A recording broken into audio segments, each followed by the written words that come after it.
And we are ready to start the video. And may I introduce all of you to my virtual assistant, who is going to now take over this webinar.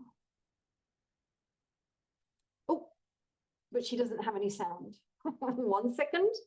Let me take her back and give her some sound. She's not very good, is she? Have to talk to the boss about her. Hello, my name is Rachel. I'm an expert on soul machines. I can talk to you about any of these topics. I connect with you in a human-like way by sensing your reactions and responding emotionally. Wouldn't you rather speak to me than a faceless chatbot?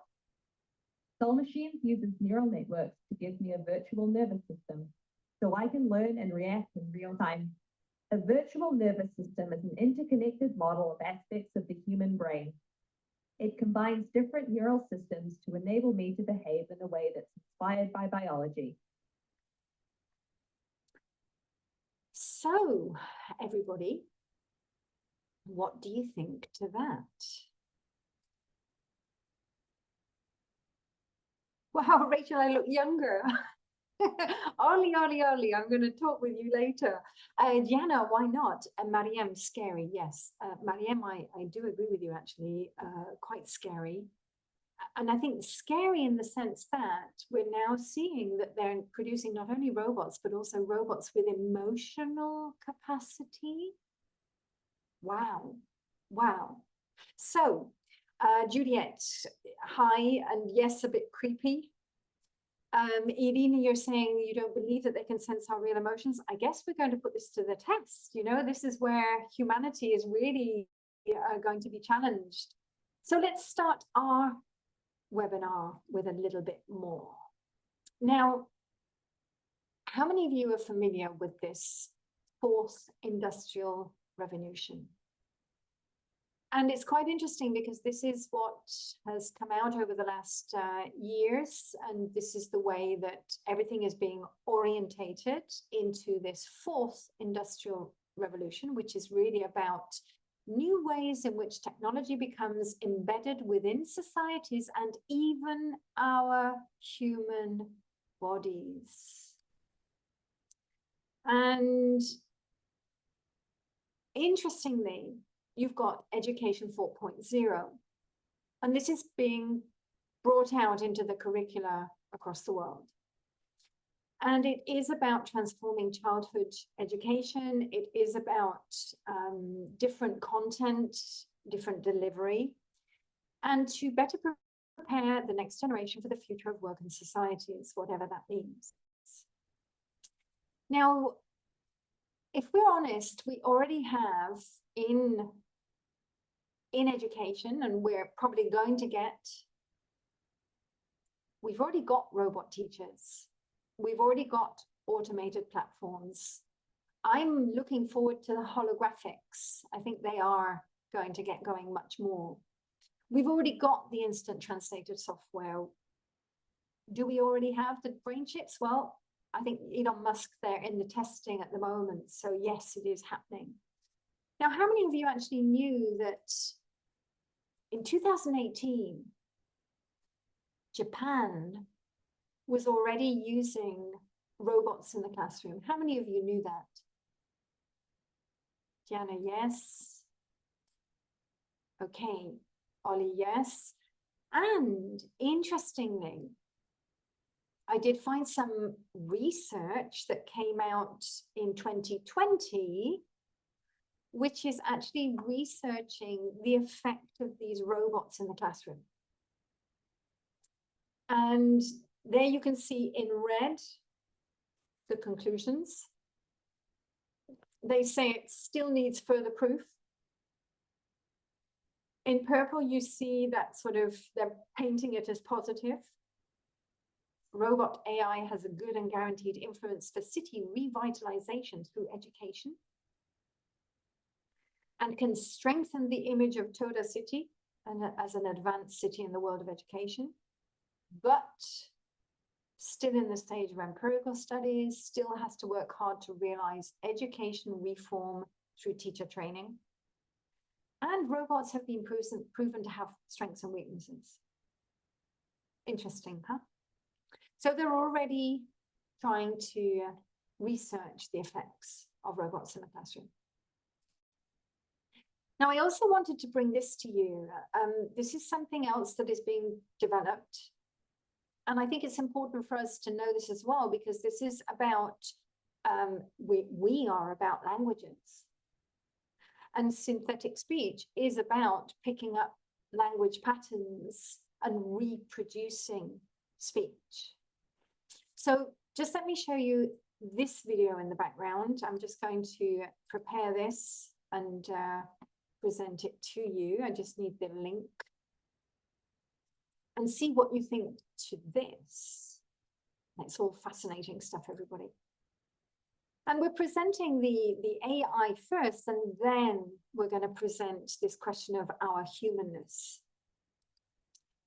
So here we go. Let me just share.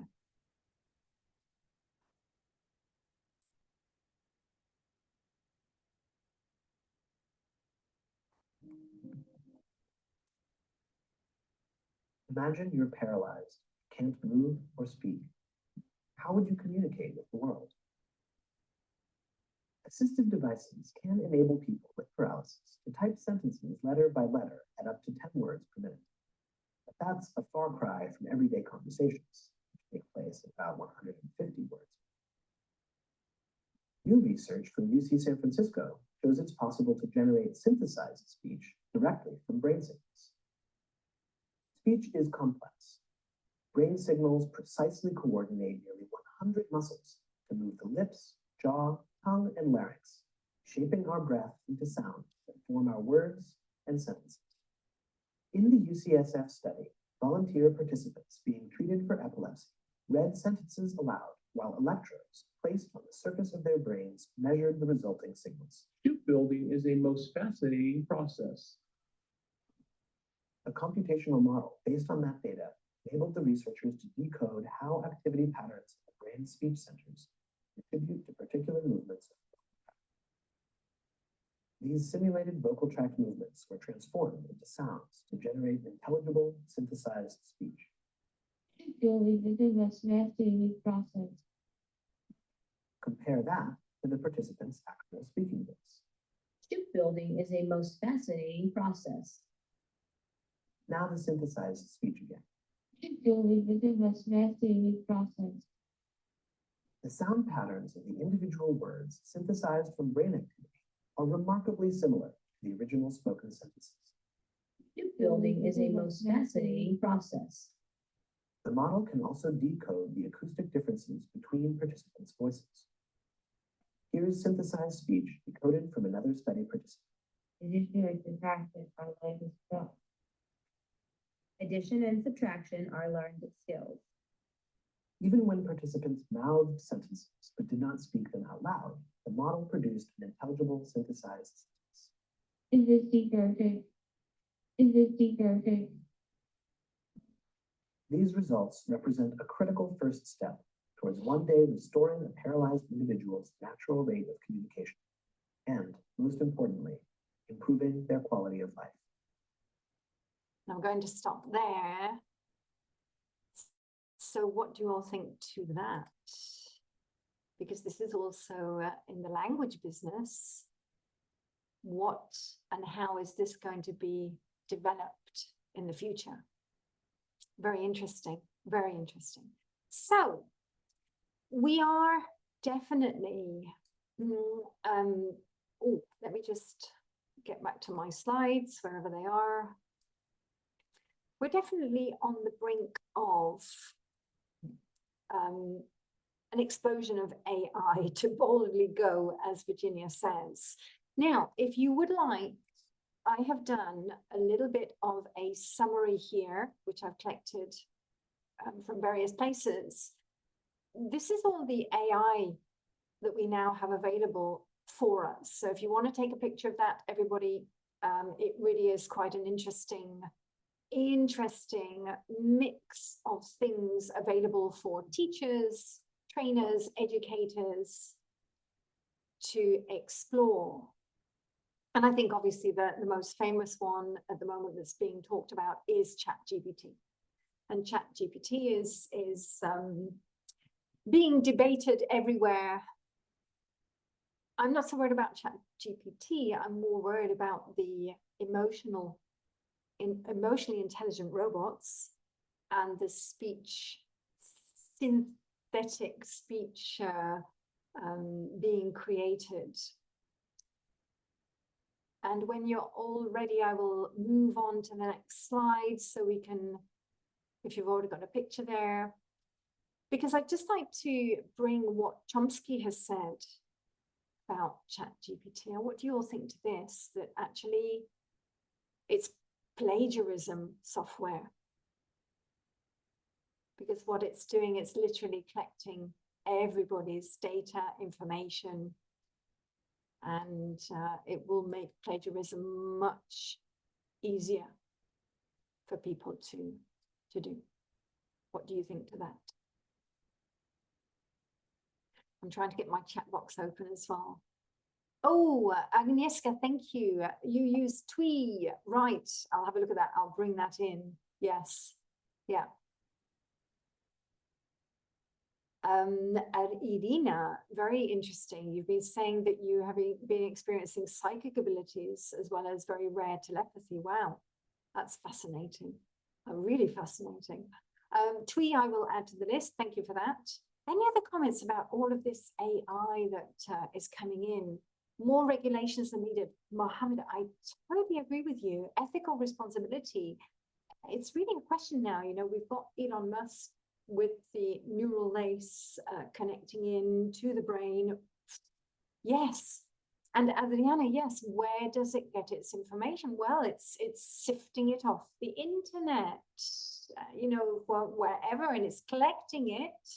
And obviously it's storing this information as data. So we're not going to stop any of this. All of this is happening and it's moving forward. I also think we need to, somebody also mentioned in the chat box, Stephen Hawking, yeah, intelligent life might be something, might develop into something we wouldn't want to meet. Yes, let's hope that there is that ethical responsibility and regulations coming in, but it is the question for us, how do we embrace the future? And apologies that I chose this very scary picture. It is a bit daunting to see that. Ollie, you're saying yes, we can choose to use proper ethic tools, absolutely, and educating the clients as well. So how do we bridge the technology? Well, bringing in the human touch, I think, is our counteraction. We do have the fourth industrial revolution. We do have education 4.0. We can embrace technology as complementary. And we can use resources as a tool to enhance learning. Maybe even using robots to enhance learning or complement when we are not there. But we do have to think about how can we focus back in on our humanness and how can we create really holistic learning processes. Perhaps we need a reminder what makes us human. And there are certain things that do distinguish us, even from mammals, as humans. And these are the physical differences that we have.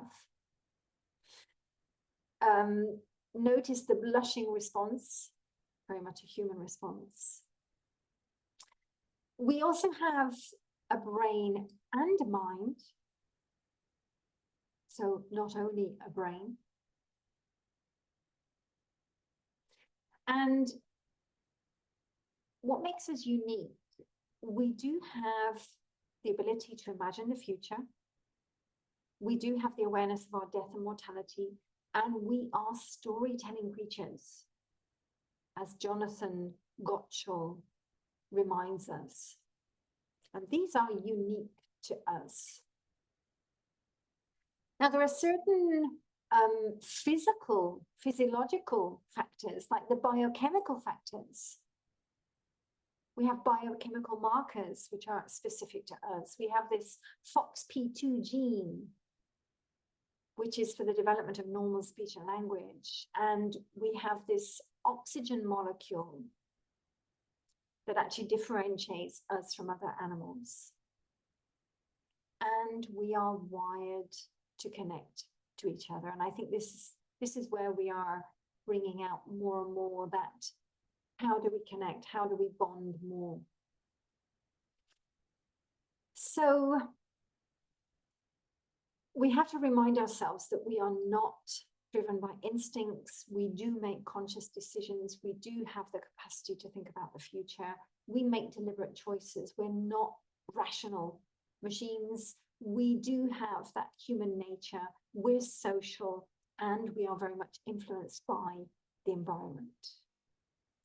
And as educators, I think it's about us becoming more and more conscious of all of this.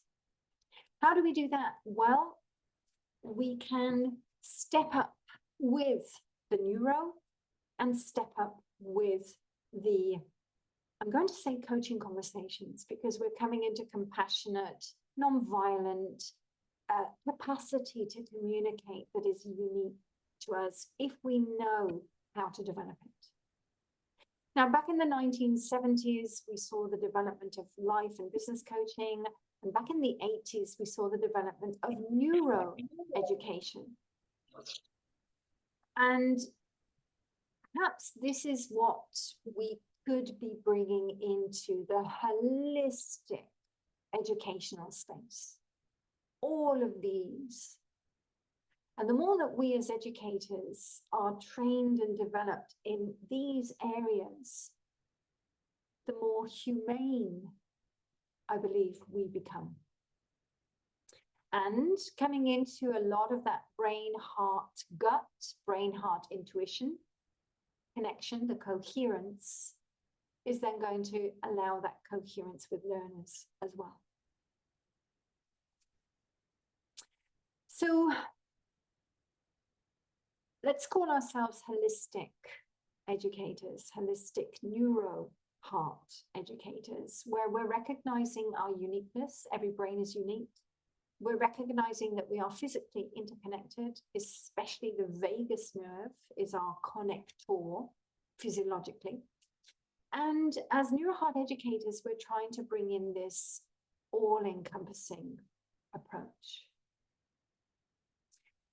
Stepping up on our humanness, well, firstly, it's about understanding intelligence, awareness, and emotions.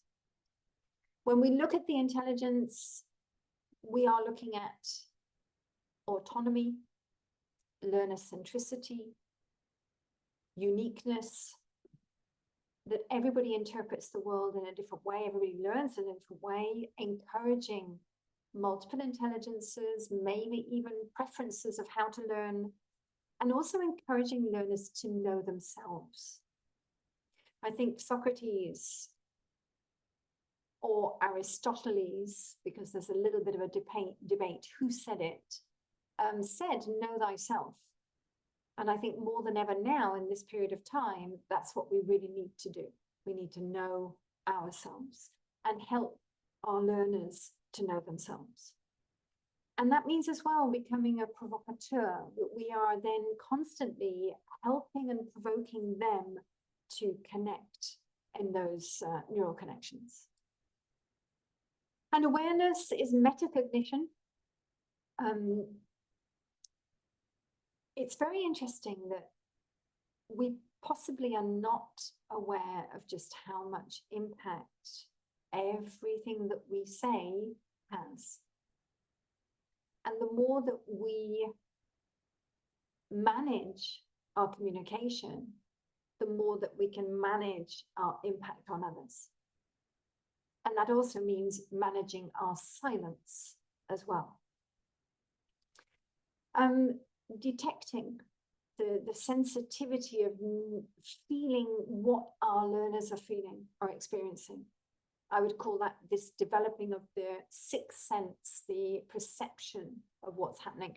And I do think we need to have a heightened perception to their reactions. And that means going into a lot of depth with active listening, powerful questions, and really coming into being a soundboard. I love this word, equanimity. Finding that equanimous balance and helping them to find their equanimity, their balance in the understanding and the learning, and bringing that focus and attention into the results. And of course, this goes hand in hand with managing the emotions. It really means how to get into the calm, serene learning, how to help them to understand and navigate their limbic reactions, their emotional reactions, how to help them to understand and navigate their emotional and social pain, and also to be able to express it, to be able to manage it, to help to manage the trauma and the stress, especially the past stress from school. And us being prepared to be very spontaneous and deal with these emotional triggers as they are coming up. So understanding how to get them to go beyond their emotional triggers and how to get them into the different brain states. Now, those who know me, you know that I love this question of brain states. We all know about the flow state, and it's about us being able to provoke those different brain states. So let's just go a little bit into metacognition, because when we are aware, we are able to bring that awareness to the learners. So how we speak has an impact. The words we use have an impact.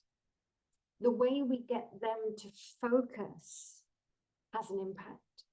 And especially now today, when we have so many learners, even ourselves with ADHD, easily distracted, if we can help them to bring the focus where they need to bring it, that's where they're going to be bringing their attention. That's where they're going to be making those neural connections stronger and stronger and stronger. The way that we conduct our processes. How many of us in language learning would confess to actually getting lost in the moment, going off track? How do we keep them on track? How do we keep ourselves on track? So we have to be very, very clear where we're going in every single conversation that we have. We really have to have that consciousness. And also, how much does our learner learn? I know that a lot of teachers are focused on their input, but actually the focus should be on the output of the learner. How much can they express themselves? How much can they communicate? How much can they understand? That should be our measurement, not how much we are giving them. And constant reflection. When you come into this coaching space, when you come into metacognition, there should be that constant reflection on the process. How effective is it? What impact did it have? What was something that I would change in that session that we've just had? Or how would I do it differently to have more impact? And definitely the way that we can communicate means that we can be more effective. And stepping up with that coaching communication, it really is about having the skills of being a coach. Now, over the last weeks, and also just to share in the book that's just come out, the book that came out on the 5th of November, which is Language Coaching in Action. Ollie, thank you for that. I can see you cheering me away. There is a description of the different types of coaches and the different types of language coaches that are now available in the market. And there is no, I'm going to say no criticism, there is no judgment. Anybody can call themselves a coach. And there is nothing wrong with that. The question is, what type of coach is my client looking for? If my client just wants somebody who says they're a coach with no training, but they come into that coach spirit, empowering, engaging, fantastic. That's one type of coach.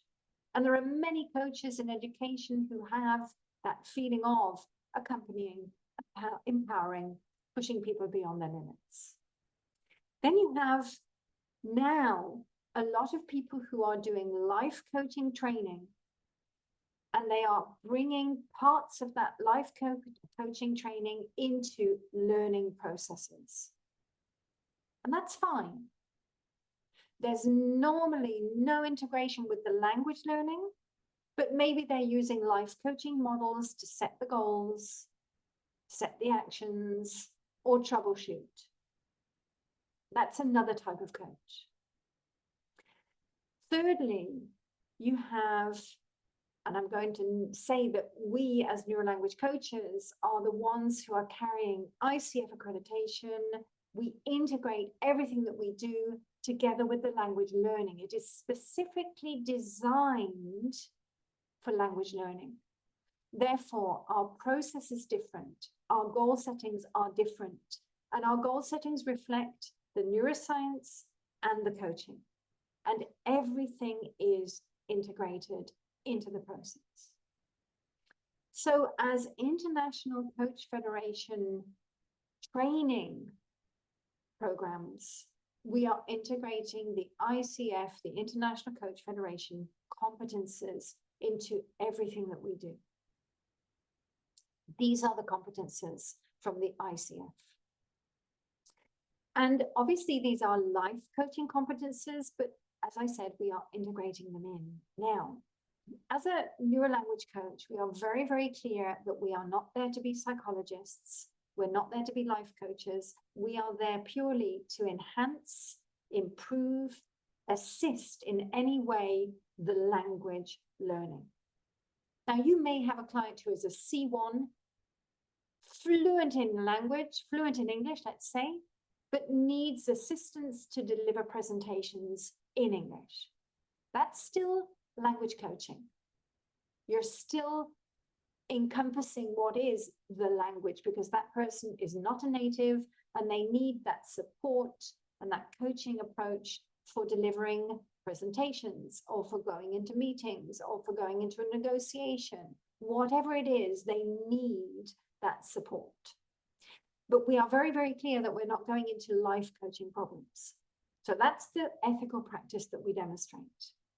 We have a coaching mindset because we sit in the space and we are dancing with that client, and we're going into that growth mindset.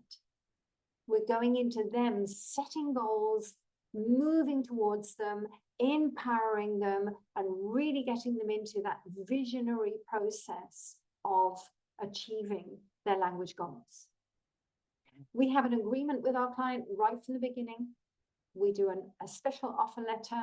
We give them the whole agreement of what that looks like. We create a schedule based on their goals, based on their actions. So they have this establishing and maintaining agreements. We cultivate trust and safety right from the beginning. We have that coaching presence because we're spontaneous in the moment. But we do have the schedule in the background.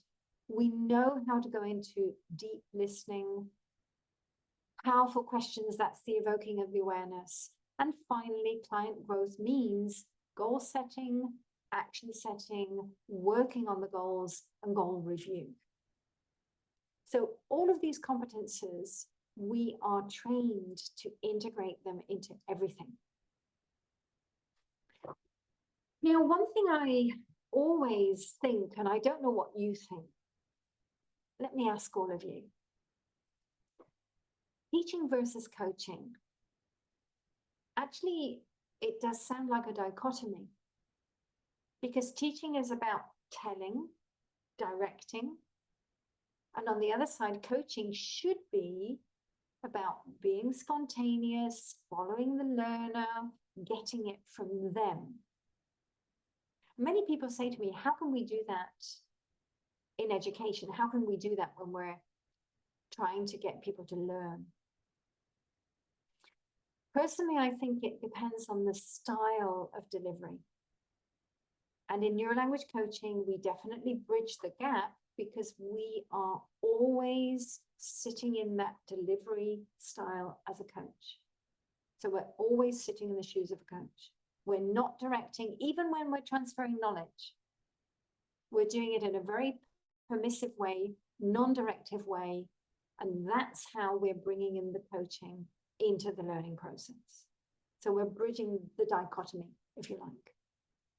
I know other people say, no dichotomy, that we should be teachers 1 minute, coaches the other minute. I actually think that's confusing to the learner, because the learner will never know when are you a teacher and when are you a coach. Whereas if you're always in that permissive, I'm going to say gentle coaching style, they know that you are that coach all the time. So changing how we communicate is key, and having compassionate conversations is key. Agnieszka, yes, I'm going to say it produces a totally different atmosphere with the learner. And the learner doesn't feel threatened. The learner feels calm. I know so many of my neurolanguage coaches, and I think some of them will now nod. The learners feel so much more comfortable and so much more at ease. And when they are in that ease, let's say serene state, that's when you've got more coherence. And when you've got more coherence, that's when they've got more of a flow state, and that's when they've got more language flowing. And I know that many of you know that I often say that language is a front to back, back to front process. Prefrontal cortex is where we've got working memory and short-term memory. Back of the brain, cerebellum, this is where we've got language fluency. So naturally, we've got the databases of language at the back, and they're back to front, and you've got this beautiful flow of language when we are calm, serene, and happy.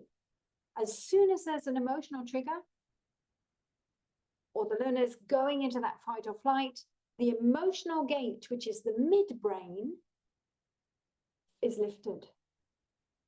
And the emotional gate is then blocking the front to back flow.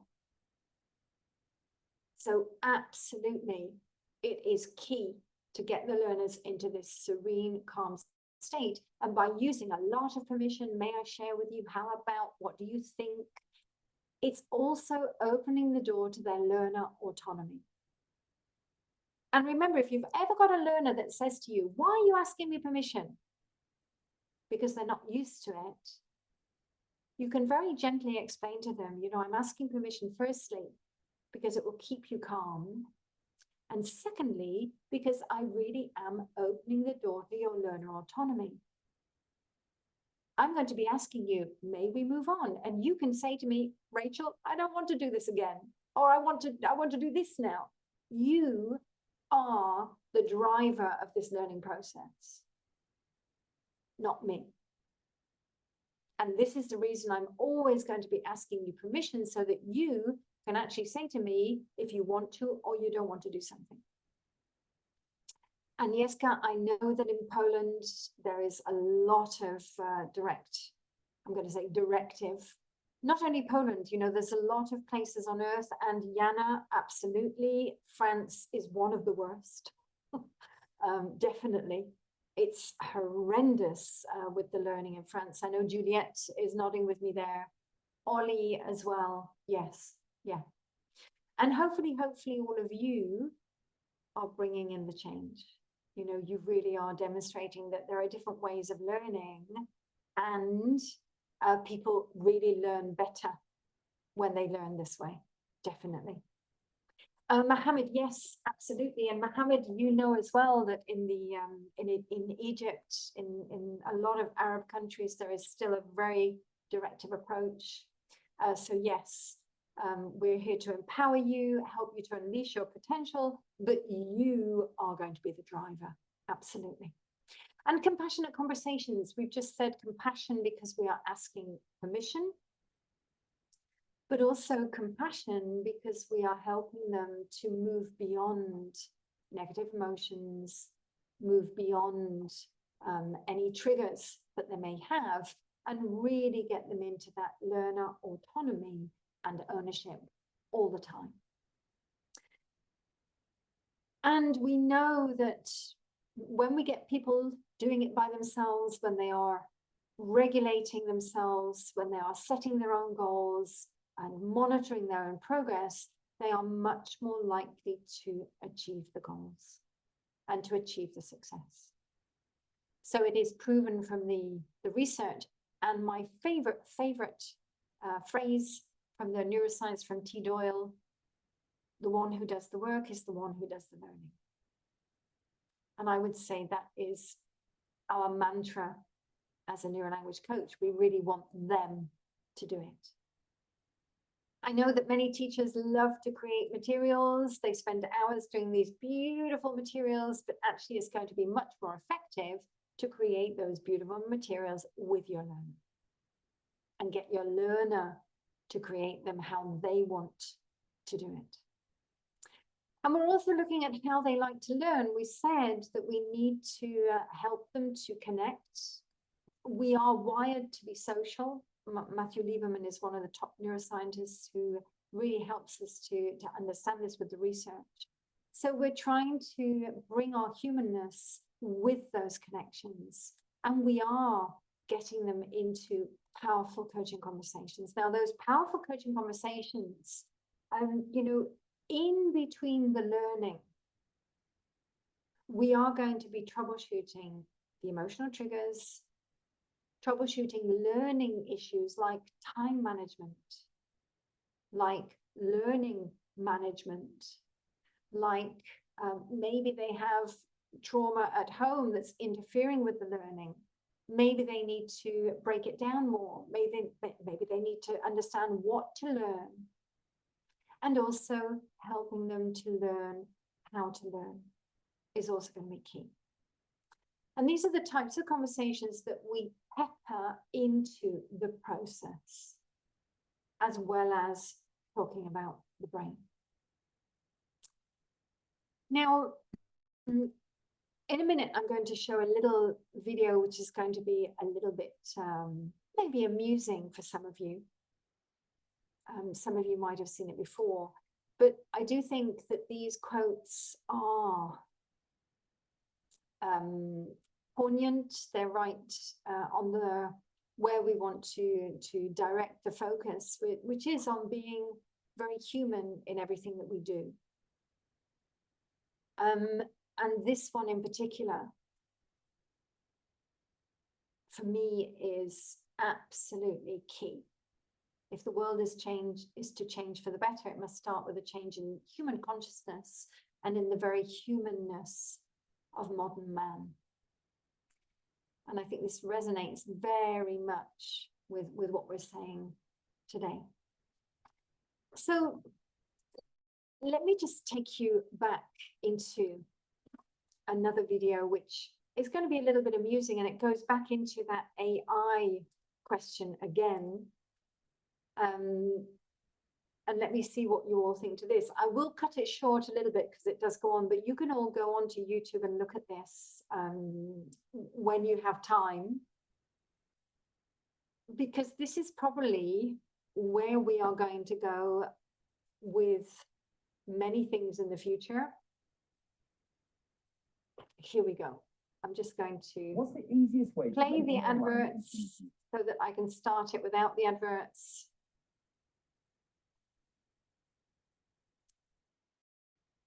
And I'm just sharing now.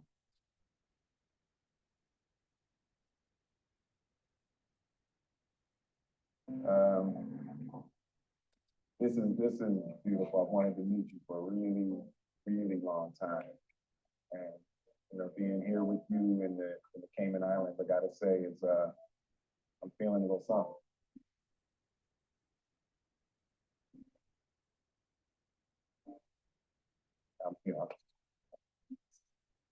You grab it later if you want.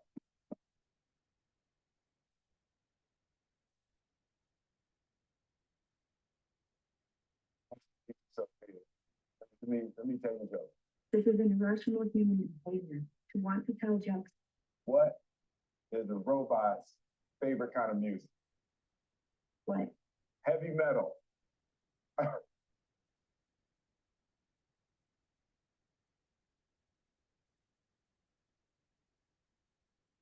I'm actually made mostly of silicone, plastics, and carbon fiber.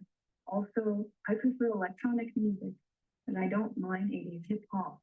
Well, I made some albums back in the 80s hip hop. I've heard your song. Not for me. They show us iRobot just to make sure we don't get any ideas. What do you think about the way robots are portrayed in movies?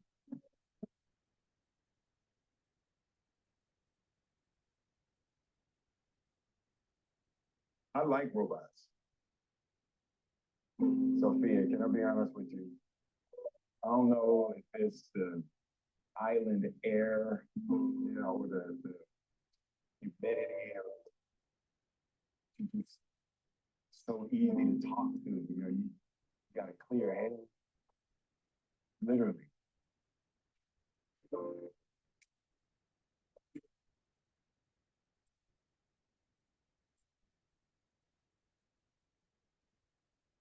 I think we can be friends. Let's hang out and get to know each other for a little while. You're on my friend's list now. And I'm stopping it there because obviously it's funny, but it's not funny. I think there we can really agree to say that it's a little bit scary how everything is moving forward, but it's also moving forward very, very quickly. Now, from our perspective, as I said, I do think that one of the major keys is bringing in the emotional intelligence, bringing in neuroscience, bringing in heart science, bringing in professional coaching, and bringing that into our training is key. Now, in a minute, I'm going to open up to have sort of like I'm going to make this into like a debate, if you like, where you share a little bit your thoughts on the robots in Japan, the synthetic speech, the ChatGPT, plus all of the rest. And just opening the space for you to also bring in what you think is going to be the counteraction